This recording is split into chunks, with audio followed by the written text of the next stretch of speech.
오늘 제가 6번째 강의인데요. 서론 빼고 오늘 준비된 내용은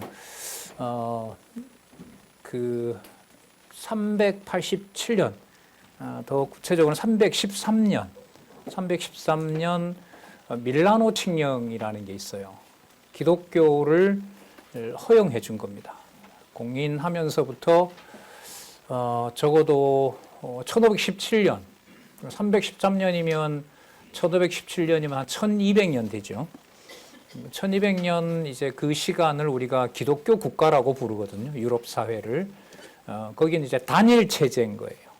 그 교권도 하나고, 정치도 하나고. 근데 우리는 지금 이 성경 신학, 하나님의 말씀의 운동력의 관점에서 살았고, 운동력 있는 하나님의 말씀이 이스라엘 백성들의 그 광야 40년 동안에 하나님께서 시내산에서 법을 주시면서 시작할 때 한 1년 지나서 시내산에서 법을 주시고요. 근데 그 법은 아브라함에게 약속을 했지만 어떤 법으로 하루 24시간 또 한 달 그리고 뭐 몇 개월 1년 사실 거기에 12달이 생기는 거거든요. 거기에 유대력이라고 하지만은 그리고 40년 후에 가나안 땅을 보면서 또 신명기서에서 호렙산 언약을 다시 해주세요. 재교육하고 그걸 모압 땅 언약이라고 그러죠. 모압에서 가나안을 보면서 받은 거기 때문에 그 법이 이스라엘 백성들의 나라와 그 다음에 한 나라가 되도록 다윗을 세워서 그리고 성전도 이제 그 장소에다가 정하죠. 솔로몬 성전. 그리고 솔로몬 성전 이후에 100년 후가 되면 나라가 갈라지거든요. 그리고 250년 지나면 북쪽 나라가 망하고요. 그로부터 721년이니까요. 그로부터 한 130년경이 되면 또 유다가 망하거든요. 그것도 20년 동안. 그리고 유다는 그 이후로부터 독립된 국가가 없습니다. 독립된 국가가 없는데 580년 이후에 지금부터 2000여 년 전에 예수께서 오셔서 무슨 나라를 얘기를 하냐면 하나님 나라를 얘기를 합니다. 나라 오브 이스라엘이 아니라 하늘나라 이렇게 얘기를 해버리는 거예요. 그 국가잖아요, 그것도. 그리고 하나님 나라, 천국 이렇게 얘기를 하게 되고 이제 교회 이렇게 된단 말이죠. 그러면 하나님 나라와 교회일 때는 이스라엘 백성들에게 준 그 법이 어떤 방식으로 변했는데 더 완벽하게 하나님 나라에 적합하도록 바뀌었느냐. 모세가 법을 받은 것처럼 그리스도께서 그 법을 도대체 어떻게 완성을 했느냐. 그게 이제 마태복음 열면 이제 5장에서부터 나오죠. 심령이 가난한 자는 복이 있나니라고 얘기하면서 율법의 어마어마한 변혁을 일으켜 세웁니다. 그러니까 어떻게 되냐면 과거에는 사형에 해당했는데 이제는 생명을 줘야 되고 과거에는 당연히 권위가 있었는데 그거는 거짓권이라고 얘기를 하고 지난번에는 당연히 이게 가족인 줄 알았는데 그 가족 아니라고 얘기를 하고 엄청난 법의 변화가 있는 거예요. 그게 그리고 너 왜 그렇게 막 법을 막 바꾸냐 그랬더니 예수님이 나 증인이 있다. 아버지가 일하니까 내가 일한다. 그리고 너 아버지가 누구냐? 아버지 여호와 하나님이다. 너희들이 불렀던 아도나이가 내 하나님이다. 그렇게 하면서 그 법을 밀어붙입니다. 예수님께서. 그리고 완성을 하시고 하나님이 원하는 대로 법을 만들어요. 자, 왜 이런 얘기를 드리냐면 이 참 재밌는 일인데요. 313년, 구체적으로 380년부터 적어도 하나의 종교가 사라지는 1517년부터는 이제 성경을 놓고 종파가 구분이 돼요. 그 전까지는 로만 카톨릭이 성경의 해석권을 가지고 있고 번역권을 가지고 있고 강독권을 가지고 있고 강론하는 권한을 가지고 있기 때문에 다른 일체 모든 것들은 이단이었어요. 그러니까 목숨을 걸고 지켜야 돼요. 그 자들이 있다는 거 여러분 이제 4번째 주에 우리 독서 그 내용에서 살펴보고 있잖아요.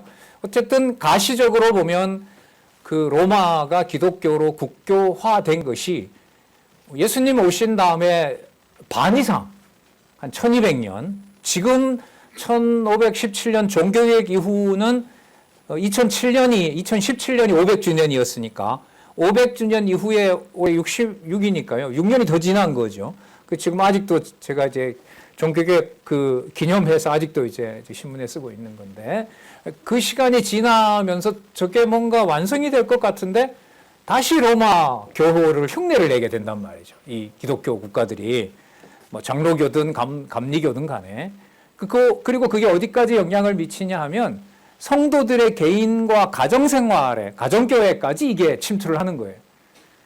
로마 그 가톨릭이 지배하던 체제에서 가정은 따로 존재하지 않아요. 거기에 주교가 허락하지 않으면 출생도 안 되는 거고요. 삶도 안 되는 거고, 죽고 사는 문제가 전부 교권에 달려 있는 문제가 되거든요.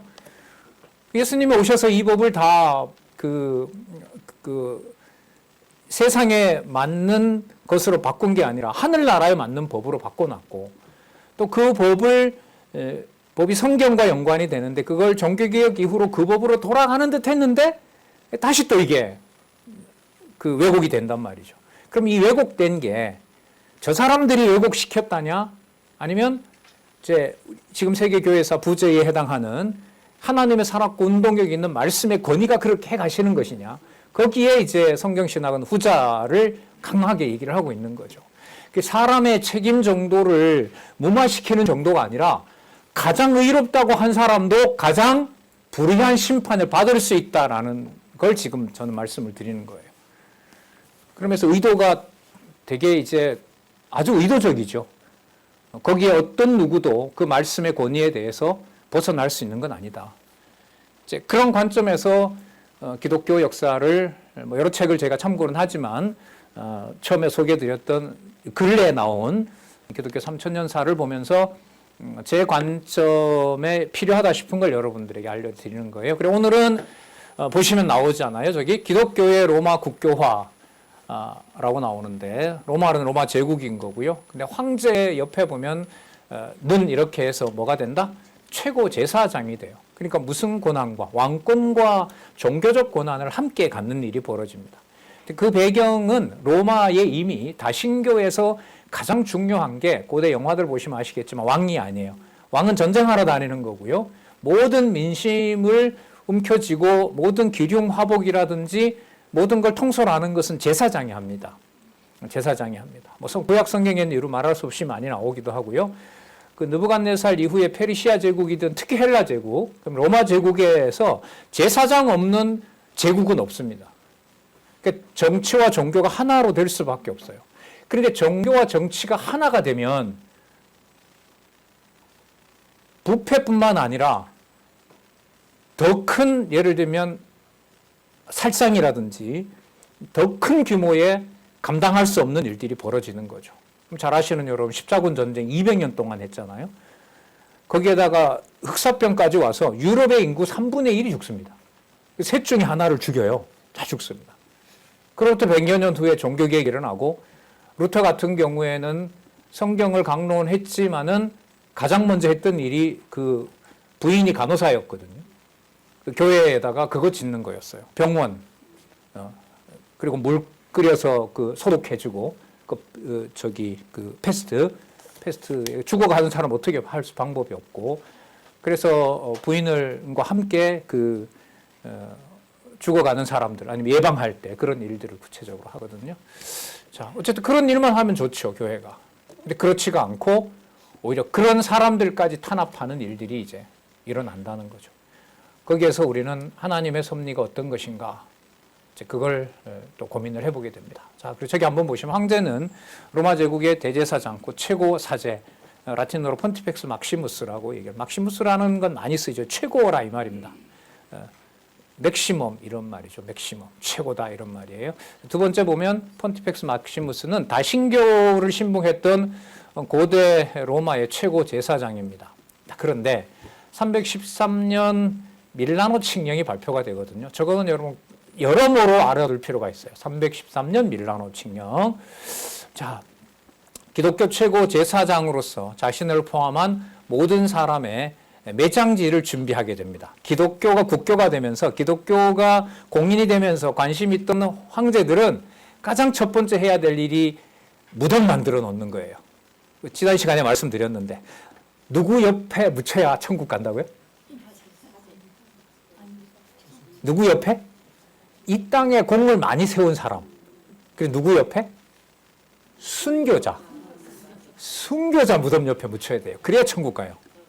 그럼 그 매장지를 순교자를 많이 만들려면 교회를 적게 지어야 되겠어요? 많이 지어야 되겠어요? 그 엄청 짓는 거예요. 로마 시내에 가면 엄청나게 많고 로마 외곽지에도 많아. 이태리에 가면 많아요. 그 교회 바로 옆에 보면 뭐가 있어요?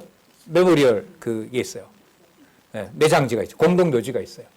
포르투갈 같은 나라는 매장지가 집 안에 있죠. 정원에. 네, 뭐 어쨌든 그래서 매장지, 천국 가는 관문을 만드는 일이 황제가 해야 될 가장 큰 일인 겁니다. 그러니까 기독교가 귀중했기 때문에 성당 많이 지은 게 아니라는 거예요. 제사장으로서 어디에 많이 보내야 되니까. 천국 많이 보내야 되는 거니까. 내가 천국 보낸다라는 게 그 대제사장이 할 일이라고 생각을 한 거죠. 자, 그런데 어떤 일이 벌어지느냐. 서로마 황제 그라티아누스라는 황제가 있었어요. 367년에서 83년까지 재위를 했는데 383년이니까요. 전 무렵은 313년 이후고 기독교가 공인이 됐고 387년에 기독교를 국교로 딱 못을 박아버리니까 전 무렵은 기독교가 로마 전역에 퍼졌을 때예요. 황제들도 받아들여야 될 때고. 자, 근데 대제사장 칭호, 폰티펙스 막시무스라는 그 칭호를 그라티아누스가 포기합니다. 나보고 이제 그런 거 하지 마라 그래. 나 이거 안 한다 이제부터. 왜 안 하냐면 니케아 신조를 자기는 믿는다라고 얘기를 합니다. 자, 313년 밀라노 칙령하고요. 누군가 이야기를 기독교 관련된 얘기를 들으면 또 하나 여러분 기억해 주실 게 325년 니케아 신조가 확립이 됩니다. 좀 이따 내용이 나올 거예요. 저 니케아 신조인 325년도 되게 중요합니다. 삼위일체라든지 성부, 성자, 성령이라든지 특히 325년 이후부터 성령을 하나님으로 교회가 받아들입니다. 그럼 그 전까지는 성령을 하나님으로 받아들이지 않았다는 거죠. 경배 대상이 아닌 거예요. 고린도후서 13장 13절에 주 예수 그리스도의 은혜와 하나님의 사랑과 성령의 교통하심이 분명히 나오는데도 그 전까지는 성령을 하나님으로 받아들이지 않았어요. 저걸 잘못 받아들이면 어떻게 되는지 여러분들 잘 아시잖아요. 오순절에 그렇게 가서 오순절에 가장 심각한 문제가 뭐냐면 직통 계시를 받으면서 성경이 절대권위라고 말하지만 절대권위를 부정하는 일이 됩니다. 이게 오순절에서 가장 큰 문제가 되는 거예요. 자기가 체험하는 것이랑 성경의 권위가 똑같아진다는 게 말이 되겠습니까? 그리고 그 자체가 저는 하나님의 무서운 심판 섭리라고 보는 거죠. 자, 니케아 신조 여러 가지가 나중에 나오지만 핵심은 뭐냐면 구원은 오직 삼위일체, 성부, 성자, 성령 하나님의 사역이기 때문에 내가 제사장이 되었다고 해서 내가 천국으로 보내는 권한이 있는 게 아니다라고 하면서 그라티아누스가 처음으로 나 저 지칭호 안 쓴다. 저건 다 신교의 제사장 노릇이기 때문에 저걸 한다는 것은 하나님 앞에서 내가 범죄가 되는 거다. 그래서 쓰지 않게 포기를 하게 돼요. 그럼 이걸 누군가가 해야 되잖아요. 기독교에서도 종교적인 역할을 해야 되는 사람들이 있을 거 아니에요. 본인의 의도와 상관없이 그럼 그 자리는 누가 차지하게 될까요? 교권을 가진 사람들이 차지하죠. 그럼 저기가 로마니까 어디에 있는 감독들? 로마 감독이 원하기도 했고요. 원하기도 했고 황제가 저걸 던지면서 모든 교권이 전부 로마 교회로 들어오게 됩니다. 자, 그럼 네 번째. 황제의 제국 종교 행사, 황제가 그 제사장으로서 했던 일이 뭐냐면 제사 집전은 물론이고요. 꼭 참석을 해야 되고요. 그 다음에 점이라든지 전복, 복을 빌어주고 하는 거. 세 번째, 저 성역이라는 게 뭔 것 같아요? 저기 이력이 달력이거든요. 우리 지금 쓰는 건 서역이잖아요. 아랍도 다르고요. 아랍도 다르고 당장 우리만 하더라도 뭐가 있어요? 당군 왕건부터 했던 음력 말고요. 단기 몇 년 우리 초등학교 때도 썼거든요. 그런 걸 황제가 그 날을 정하는 거예요. 황제가. 그러니까 저게 뭐하고 충돌합니까? 유대력하고 또 충돌을 하는 거예요.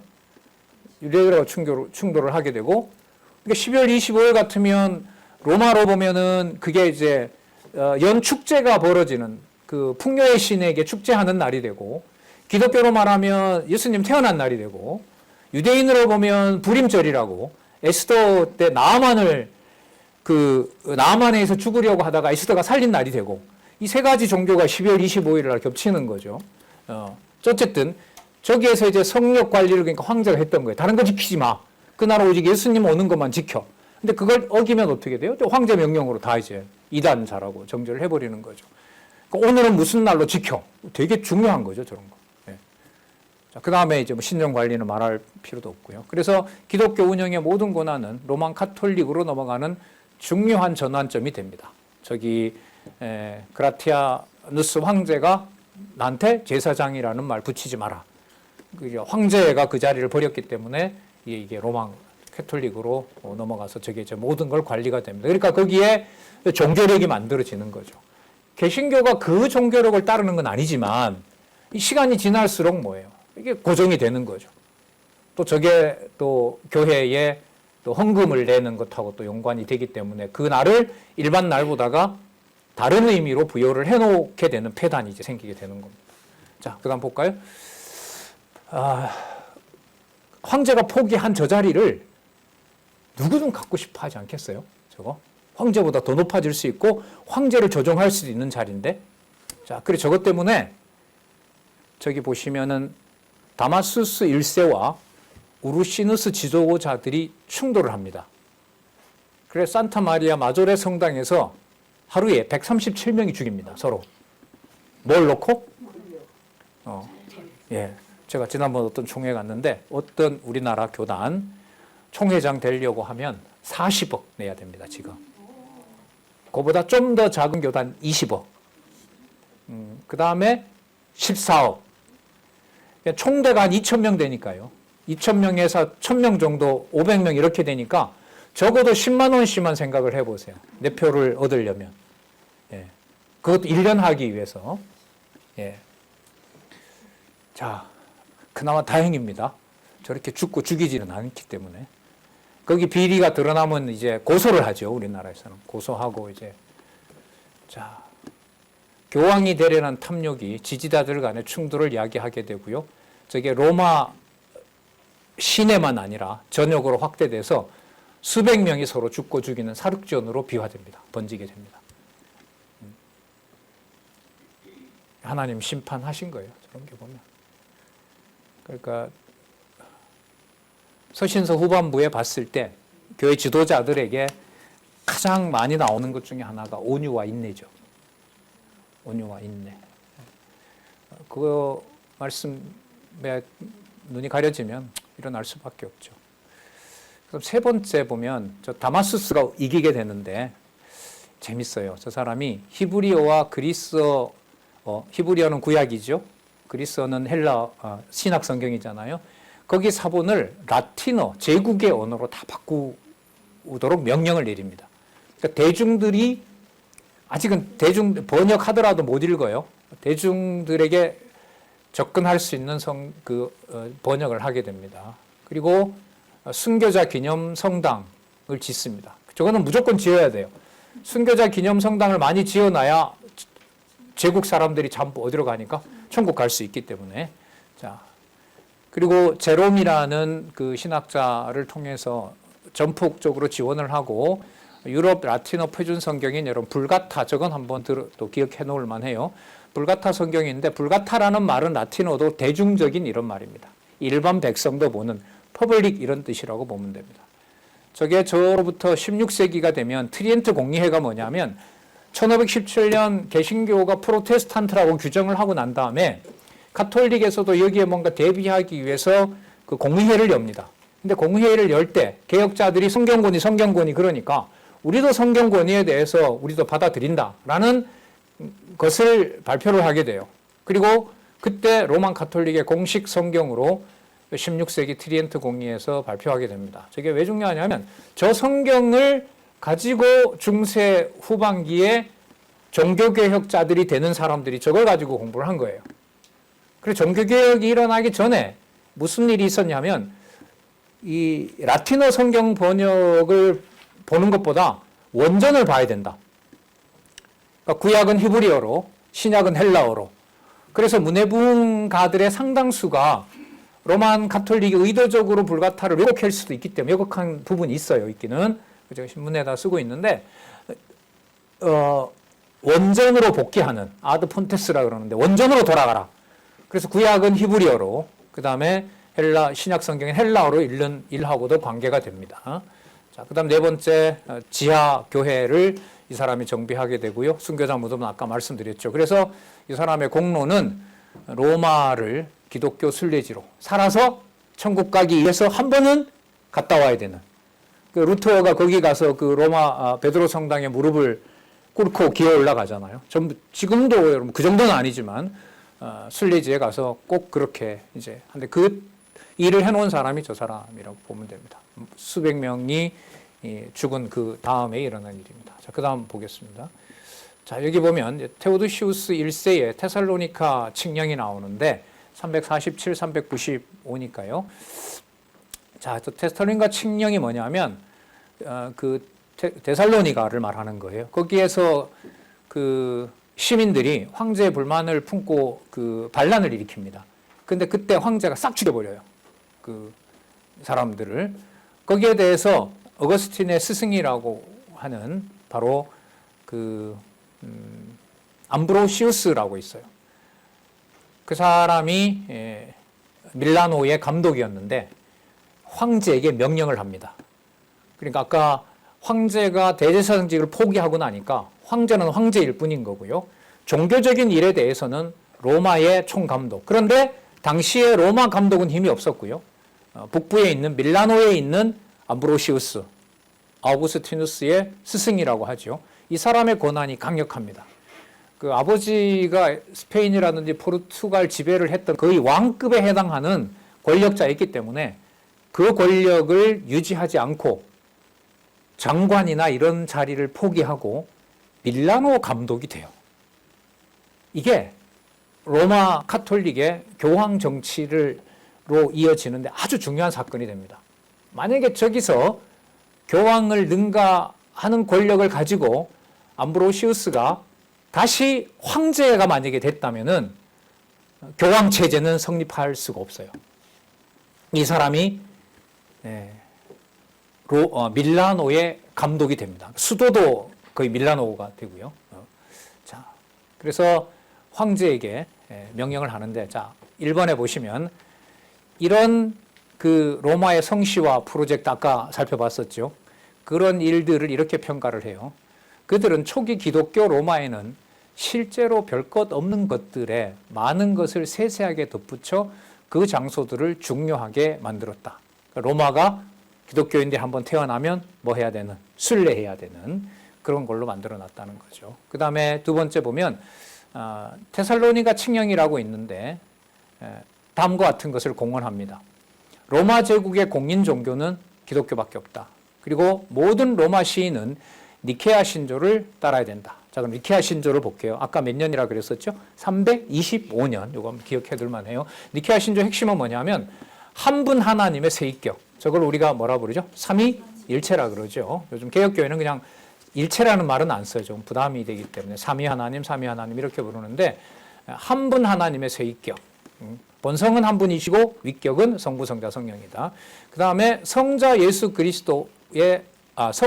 그리스도는 성부와 동일 본질이다. 저게 왜 그러냐면 저걸 부정하는 세력들이 당시에 이단이었거든요.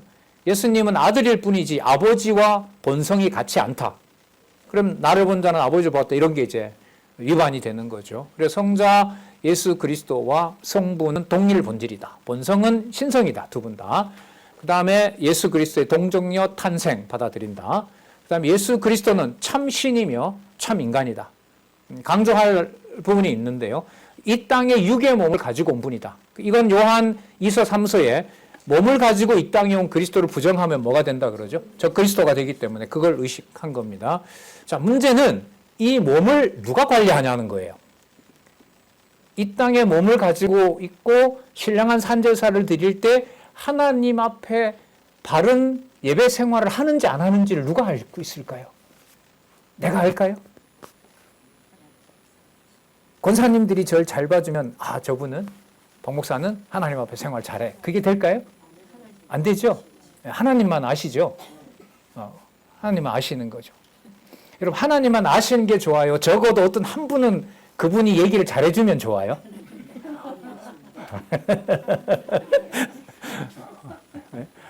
예, 하나님만 다 알아. 하나님 앞에서만 해. 라고 하는 거 하고, 당시에 성경도 모르고, 왜 라틴어로 성경 읽는 게 금지되었기 때문에 사자한테 가서 다 물어봐야 되고 하기 때문에, 아니면 그걸 명확하게 알고 있는 누군가가 세상에 하나는 있었으면 좋겠을까요? 어떤 게 좋아요?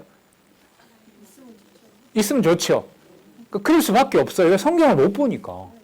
로마 시민들은 성경을 처음에 못 봤단 말이죠. 교육도 모르고. 그래서 그걸 주도해 나가는 구조를 만들어 놓은 거죠. 그래서 이제 로마 가톨릭에서 자기 그 신앙에 대해서 하나님을 제대로 믿는지 안 믿는지를 관여하기 시작한 거죠. 믿음이 좋은지 나쁜지를 관여하는지. 그리고 형사법까지 거머쥐면서 죽이고 살리는 권한까지 이제 교황이 갖게 되는 일이 벌어지는 겁니다.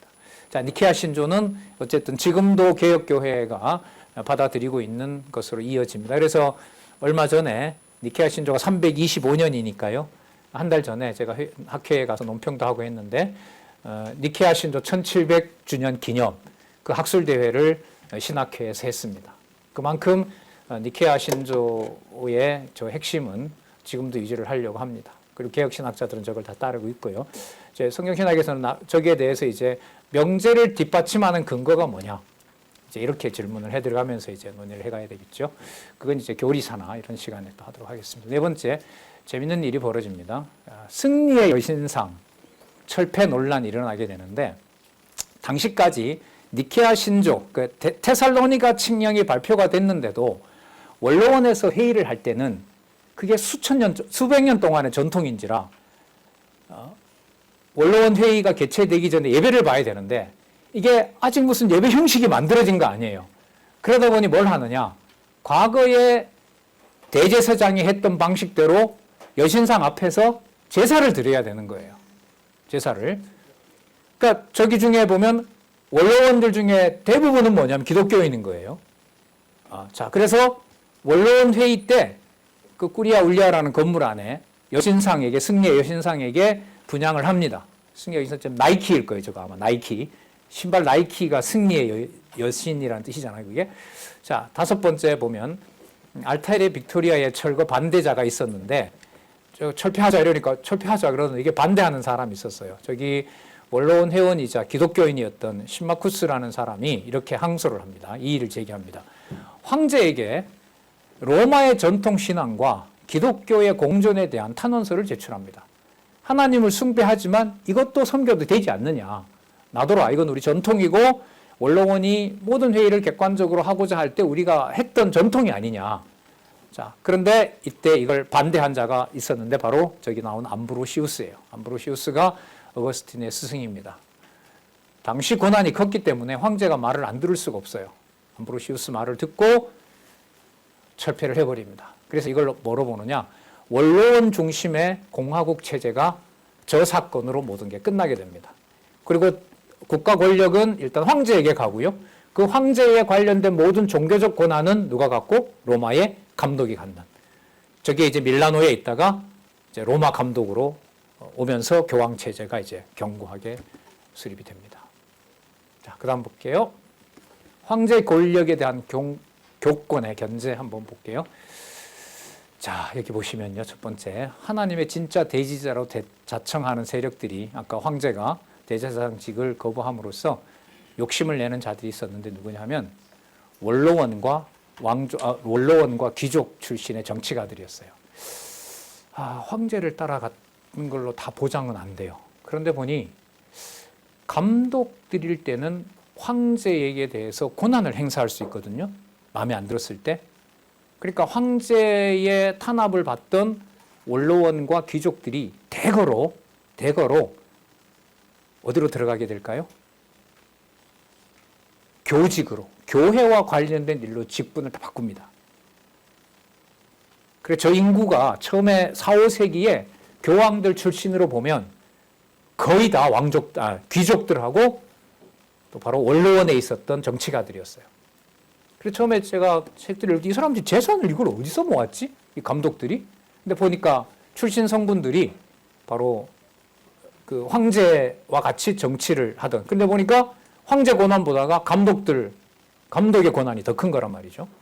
자, 뭐 예를 들면 어떤 나라의 통치자일 경우에 뭐 우리나라 대통령들 과거에 보면은 당선되고 난 다음에 당선되기 전에 교인총연합회라든지 한국교회 대표조 협의회라든지 종단이라든지 뭐 그걸 찾아가잖아요. 자, 그런 것하고 비슷하겠죠. 두 번째, 황제의 정치 권력을 종교 권력 아래 종속시키려는 로마의 기독교 감독들. 이 사람들 출신들이 다 세력가들이었던 거예요. 그러니까 여기서 말씀의 권위로 갈 수 있는 게 이 구조에서는 사실상 없어져 버려요. 이게 훨씬 손쉽고 통치에 용이하기 때문에. 그래서 향후 교황 체제의 강력한 토대가 됩니다. 자, 그럼 세 번째, 아까 다루었었죠? 암브로시우스가 어떤 일을 하냐면, 가장 큰 당시의 논란이 뭐냐면, 예수님을 하나님과 같은 일한 하나님으로 볼 거냐, 아니면 예수님은 하나님의 아들로 보고 우리와 같은 인간으로 볼 거냐. 이 논쟁이 굉장히 오랫동안 갑니다. 니케아 신조라는 것도 바로 이거거든요.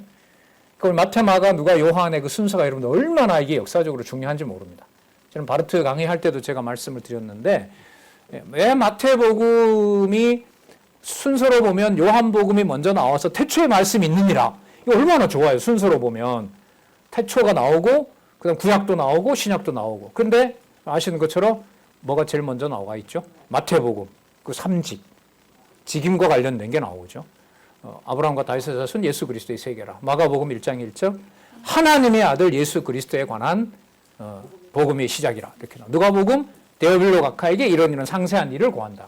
요한복음 태초에 말씀이 계시니라. 그 순서는 서구 기독교 전통에서 하나님이 철저하게 감춰놨어요. 그럼 저는 사실 뭐 하나 바로잡아야 될 텐데, 칼빈이 그 마태, 마가, 누가를 섞어서 공관복음을 그 당시에 있는 개혁자들이 만들었던 줄 알았거든요. 아니에요. 그게 벌써 200년경에 성경을 기록하고 난 다음에 100여 년 정도가 지났을 때 마태, 마가, 누가의 기록을 조정을 합니다. 예수님의 연대기별로 그걸 섞습니다. 그러니까 공관복음 전통은 굉장히 오래된 거예요. 그러니까 칼빈도 볼 수밖에 없고요. 제가 연구했던 그 칼바르트를 볼 수밖에 없어요. 누구든 다 그 기록을 볼 수밖에 없어요. 예수님에 대해서. 그러다 보니 예수님이 하나님이냐 인간이냐. 근데 지금 성경은 몇 가지를 제시해 놓아요?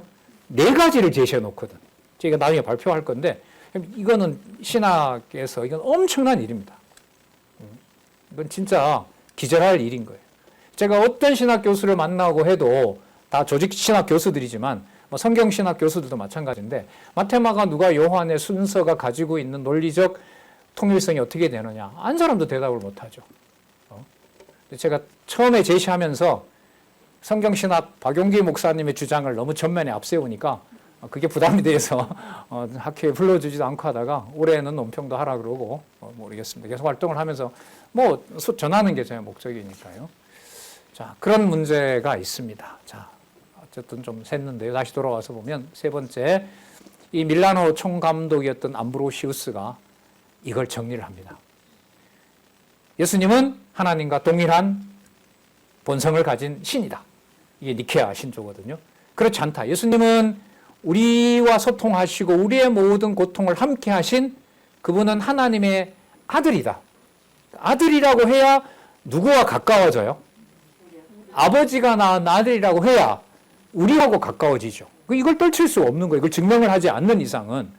자, 그래서 이 파가 서로 황제를 어떻게 설득을 해서 자기네들 편리한 대로 끌어올 거냐, 이것 가지고 이제 엄청난 암투가 생기는 거예요. 그리고 거기서 이기는 사람이 뭐가 돼요? 제국의 모든 권력과 부와 명예가 다 차지가 되는데 물리칠 수가 없는 거죠. 그야말로 목숨 걸고 싸워야 되는 거예요.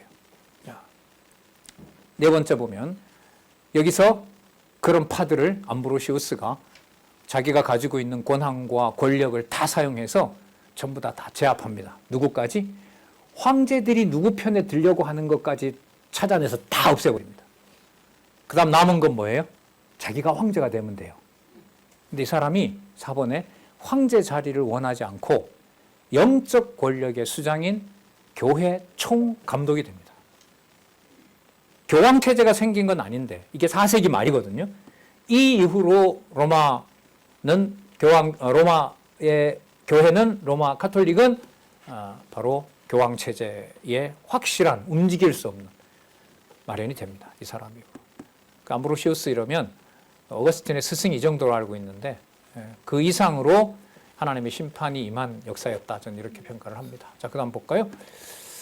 황제 권력 이외에 강력한 종교 권력. 저게 여러분들 몇 차례 말씀드렸죠. 크리스텐툼이라는 겁니다. 크리스텐tum 체제라는 거.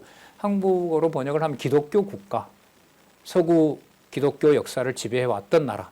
그러니까 하나님 나라를 자신들이 원하는 교회 체제로 만든 거. 주로 로마 카톨릭이고 개신교도 1517년 이후에 이걸 극복하지 못하고 바로 교회가 성도들의 그 신앙을 관리하는 카톨릭화되어가는 그런 일들이 이제 벌어지게 됐고 그 사이에 성경 권위라고 하는 것은 뒷전으로 물리게 됐고 1980년도에 시작된 여러분 이 땅에 공식적으로 발표되는 강론들이 이어지면서 지금 40년 넘게 여러분들과 저는 성경 권위를 창세기부터 계시록까지 다 기록한 바로 성경 신학을 지금 선물로 받고 있는 거죠.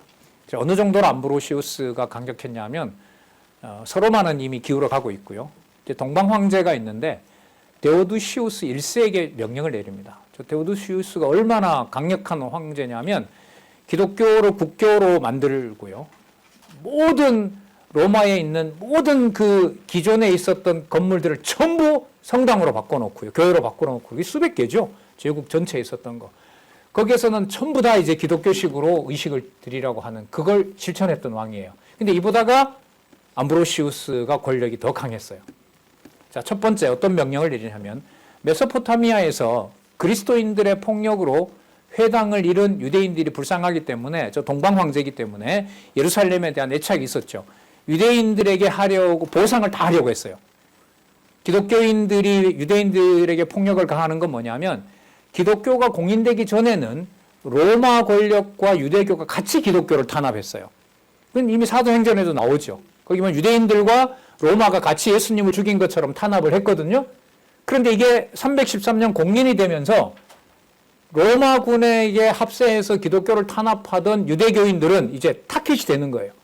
그래서 저 이후로부터 1948년까지 유대인들은 유럽에서 1000년 이상 뭐가 돼요? 엄청난 탄압을 받는 거죠.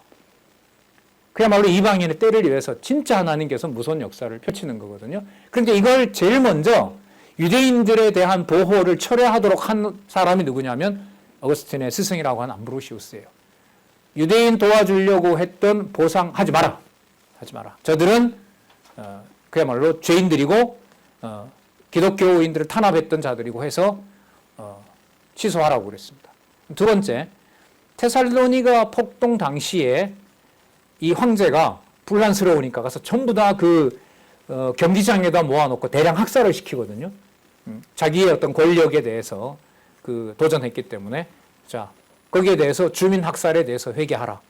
결과는 어떻게 났는지 학자들도 잘 모른대요. 하지만 암브로시우스의 권력이 저만큼 컸다는 걸 알 수가 있습니다. 두 번째 보면 이탈리아 총감독 암브로시우스가 이제 권력을 장악하게 되고요. 황제는 더 이상 무소불위의 권력자가 아닙니다. 자, 이미 얼마 전에 황제는 대제사장직을 포기했잖아요. 그걸 가시적으로 보여준 사람이 누구냐면 암브로시우스거든요. 자, 그래서 저기 보시면 세 번째 2에 서방 초대교회의 역사가 막내린 것이 바로 이 사건입니다. 그러니까 초대교회의 역사는 보통 어거스틴이라고 하는데 어거스틴 전에 발판을 마련해 준 사람이 바로 암브로시우스라고 보면 돼요. 누구 권력보다 이제 커졌으니까 황제에게 명령하는 권한을 교회가 갖게 되었기 때문에 저렇게 되면 어떻게 될까요? 황제가 내 말을 들어야 돼. 대통령이 내 말을 들어야 되는 체제가 되면 교회가 지켜질 성경 진리가 드러날까요? 아니면은 뒷전으로 물러날까요? 그럴까요? 저 같으면 대학을 다 기본 교양 과목으로 성경신학 착 깔고 모든 교수들은 성경신학 공부해야 되고 왕이니까 그런 체제 속으로 탁 바꿔놓고 모든 성경신학 하는 사람들 다 장학생으로 만들고 세계에 있는 학생들 다 모아서 성경신학하고 그럼 잘 될 거 아닌가요? 안 돼요? 자, 하나님의 진리 보존 방식은 우리 생각과 다릅니다. 그래서 그 네 번째 주에 참교회 역사 그 자료들을 좀 찾아보고 싶었던 거죠. 서의 역사가 그래서 막을 내립니다.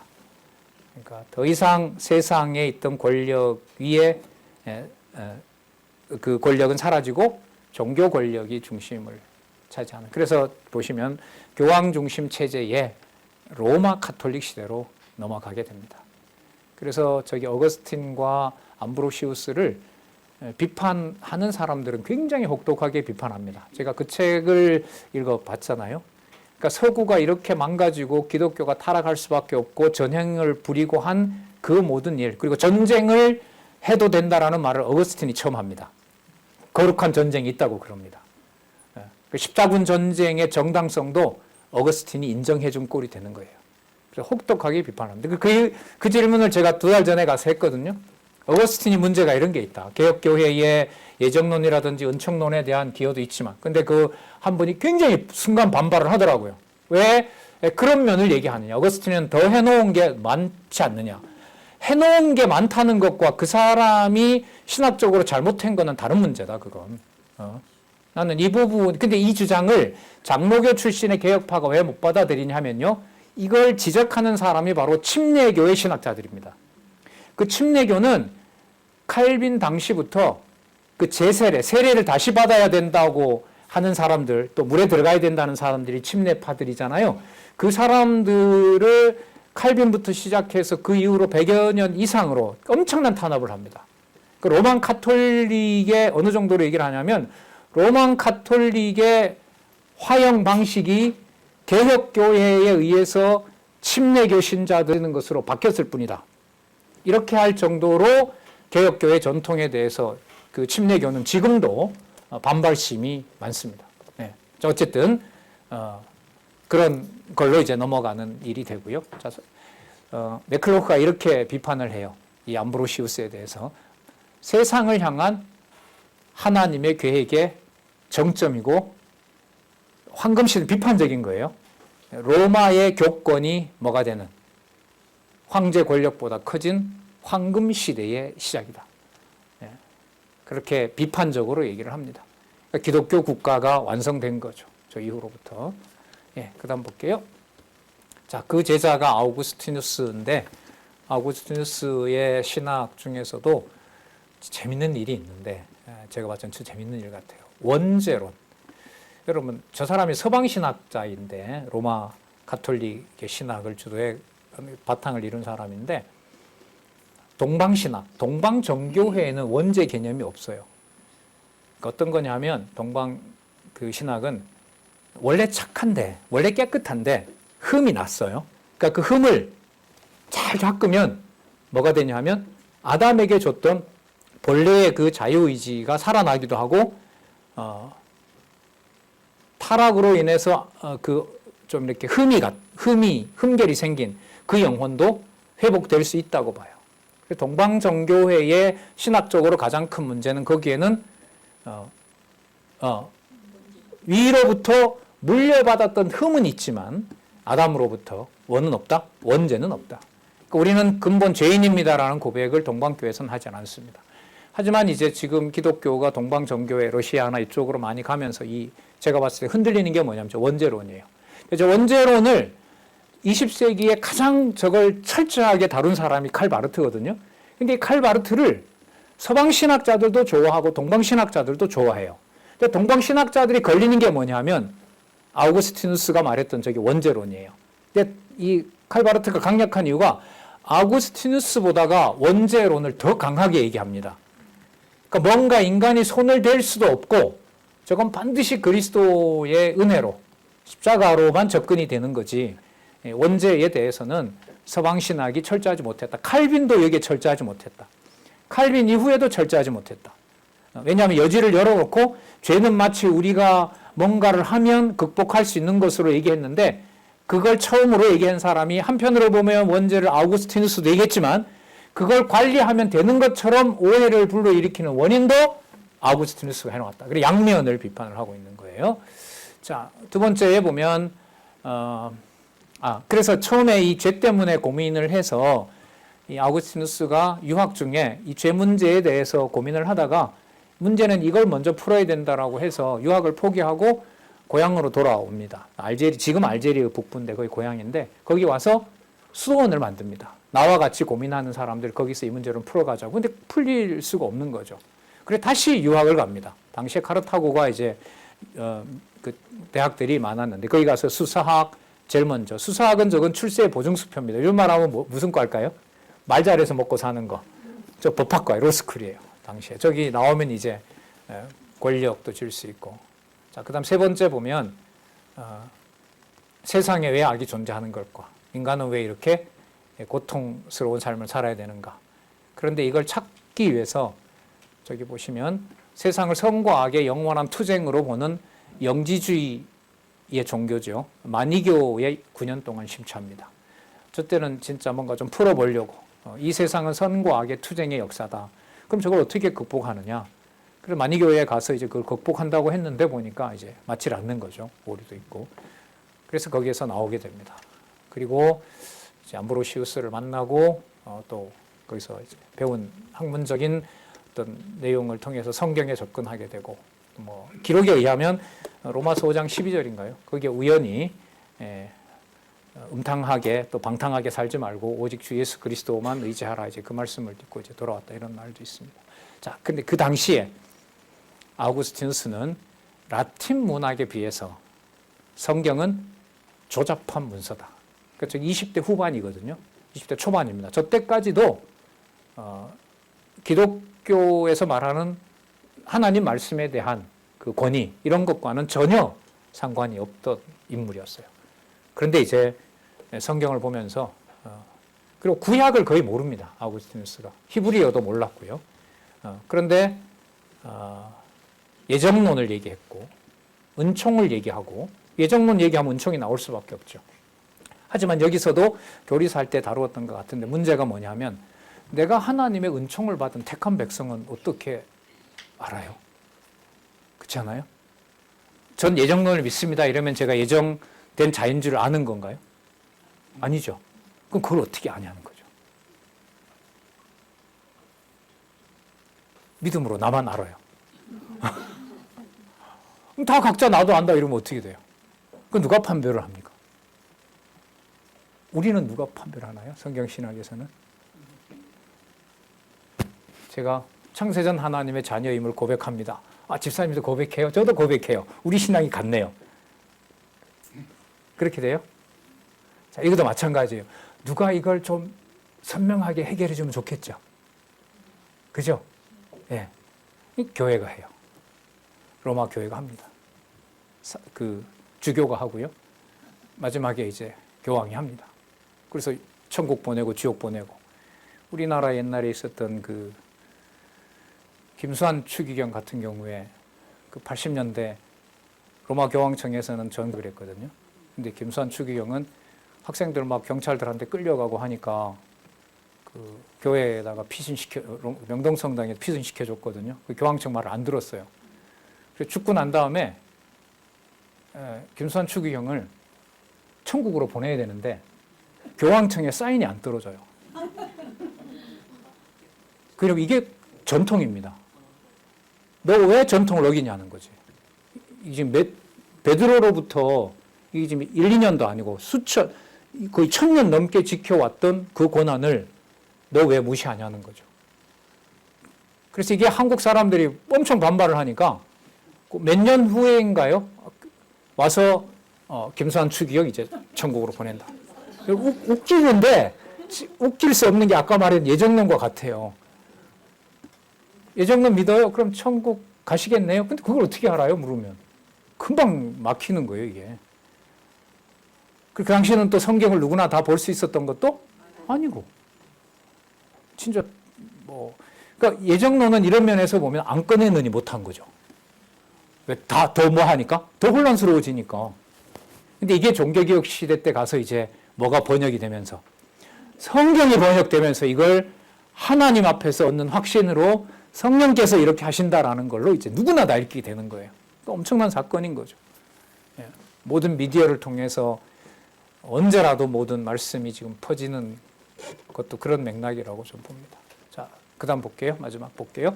아구스티누스의 원죄론. 이게 서방 신학의 토대가 되기도 하고요. 부정적으로 보면 로만 가톨릭의 권력이 한 영혼의 천국과 지옥을 결정하는 이유도 돼요. 이 두 가지를 다 아우구스티누스가 제공했다고 보는 거예요. 자, 원죄론. 이 죄는 인간 본성에 고정된 속성이고 은총 이전의 죄는 독립된 실체다. 죄는 독립된 실체라는 거예요. 그런데 이제 바르트는 저걸 비판하죠. 죄가 독립된 게 아니라 저 죄는 그리스도의 십자가에 의해서 철저하게 관리가 된다. 이게 이제 예정론에 대한 크게 두 가지 입장입니다. 자, 그 다음 인간 스스로 구원 불가능하고 자유의지를 가지고 구원에 참여하는 것은 거부하고요. 죄는 보편적이고 구조적인 것이고 개별 각각의 행위의 합이 죄가 아닌 건 죄가 되는 건 아니다. 그러니까 뭐냐면 의식적으로 죄 지은 걸 목록을 10개를 다 만들므로 따라서 나는 죄인이다. 이렇게 계산하면 안 된다는 거죠. 살아가는 것 자체가 그리스도가 없으면 전부 뭐니까? 죄이기 때문에 오늘 남을 욕한 거, 미워한 거, 거짓말한 거, 그걸 합해서 5가지가 나왔어요. 따라서 나는 뭐다? 죄인이다. 그런 셈법이 로만 가톨릭이거든요. 근데 아우구스티누스는 처음에 이걸 이제 부정했던 거죠. 그렇게 죄가 모아지는 건 아니다. 죄는 아담으로부터 우리가 물려받았다. 이게 지금 동방신학하고 차이가 있다는 거 아까 말씀드렸죠. 자, 두 번째, 도나투스파 논쟁이 있는데 저기 보면 나오죠. 지난 시간에 다루었는데 그 313년 밀라노 칙령 이전에 303년부터 311년 저 8년 동안이 기독교 역사상 가장 잔인한 박해가 있었던데요. 온갖 수단과 방법을 다 동원해서 그 지하의 카탐콘까지 찾아가면서 그 기독교인들을 뽑아서 죽이고 탄압하고 성경 다 모아서 불태우고 하던 그 무렵이었거든요. 자, 저럴 때 교회 지도자들의 상당수가 나 기독교 안 할래라고 배교를 합니다. 그리고 몇 년 후가 됐을 때 기독교가 공인이 됐어요. 그럼 우리는 이제 하나도 타협하지 않고 순수하게 우리는 신앙을 지켰어요. 그 배신한 사람들이 밖에 나갔어요. 자기네들은 살아야 되겠다고. 그거 몇 년 후에 들어오면 받아줘야 돼요? 안 받아줘야 돼요? 그것도 이제 목사가.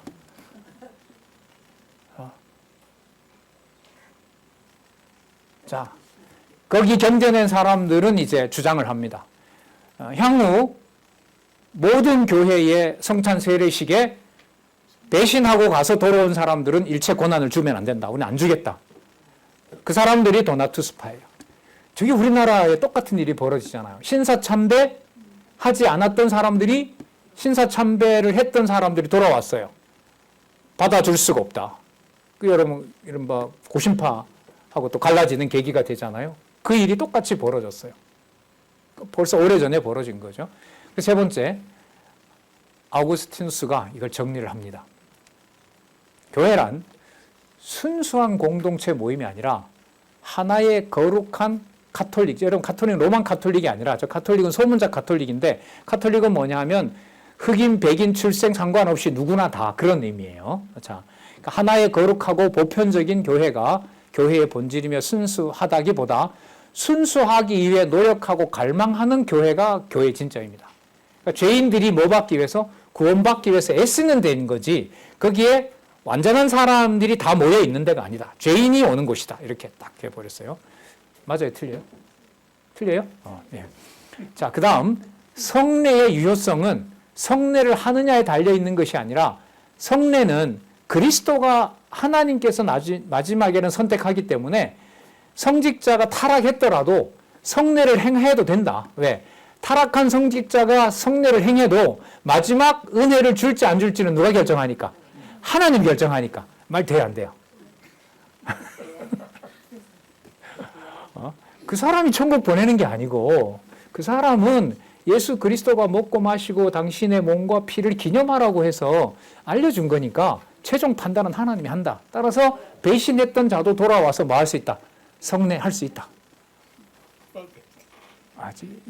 좀 일치가 안 되죠, 이거. 자, 일치 돼요? 해도 돼요, 장로님? 돼요? 예. 관대하시네, 장로님. 예.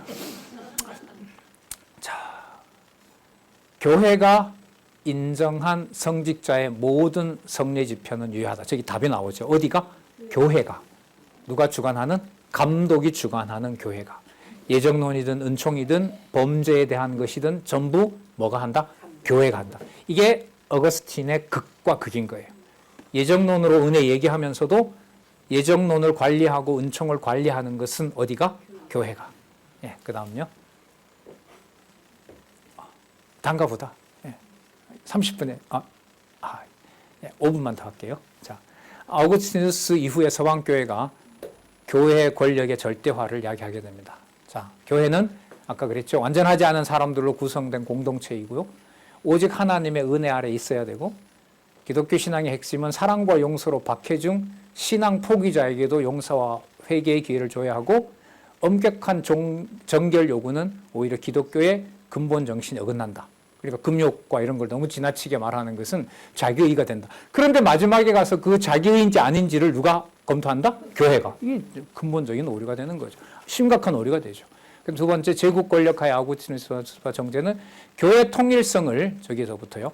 진리가 아닌 뭐가 결정해요? 교회 권력이. 저 때부터 교회의 공의회는 재판권을 가지게 되고 형사 재판권을 가지게 되고 로만 가톨릭은 그대로 받아들여서 화형시키게 되고 죽이고 살리는 권한을 열어놔요. 누가? 어거스틴으로 인해서. 맥클로크가 평가를 이렇게 합니다. 이것은 기독교 정부가 이단과 분열을 처벌함으로 교회를 지지해야 할 의무가 있으며 이것으로 인한 내키지 않는 복종도 살아있는 신앙의 출발점이 될 수 있다는 것을 의미한다. 무슨 뜻이냐면 네 의견에 맞지 않아도 교회 권력을 따르게 될 수밖에 없다. 그럼 누가 판정하느냐 마지막에는. 이걸 이제 어거스틴이 열어놨다는 거죠. 그리고 이것은 이후 수세기 동안 기독교 체제에 많은 관심을 끈 아우구스티누스의 가르침의 한 측면이기도 하다. 보수주의에서는 이런 평가를 잘 안 하려고 하죠. 하지만 이거는 제가 봤을 때는 역사적 팩트입니다. 또 있나요? 다 끝난 것 같은데. 다 끝난 것 같습니다. 31분인데요. 예, 오늘은 이제 황제가 가지고 있었던 제사장권을 로마 교회가 받아들이게 되고 로마 교회가 받아들였지만 성경 권위가 아닌 교회의 권력에 의해서 평가하는 일들로 가게 됐고, 큰 틀에서 봤을 때는 아까 하나님의 말씀을 제대로 이해할 수 없고 깨닫지 못하게 됐을 때 바로 이러한 일들이 벌어질 수밖에 없는 그런 역사라는 사실을 또 확인할 수가 있습니다. 이 역사가 진행되는 동안 타락해가는 교회의 권력과는 다르게 그 권력에 대해 가정교회를 지키고 또 진리를 사랑하는 사람들의 모임이 계속 또 다른 전통으로 이어지고 있었다는 거, 그건 우리 네 번째 주에 또 어느 골짜기에 있었는지 좀 확인해 보도록 하겠습니다. 수고하셨습니다.